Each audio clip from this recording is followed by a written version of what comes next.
certo mesmo ali, tem que derrubar um bisel ali, pra ficar coladinho. Só que eu não tô com muito tempo pra isso, tem aquele rabão grosso. É o 4 milímetros. Meu cunhado eu vendi 2 bodão lá que eu tava vendo só de você, ó.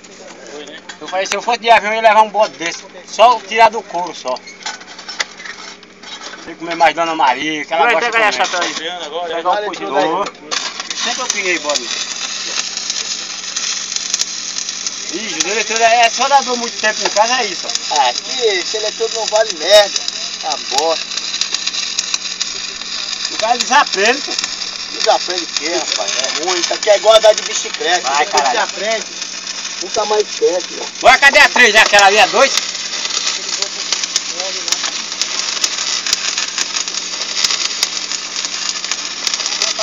Elas só são ruins, mas são boas de apertar. Aqui não chegou um bicho desse aí, pô.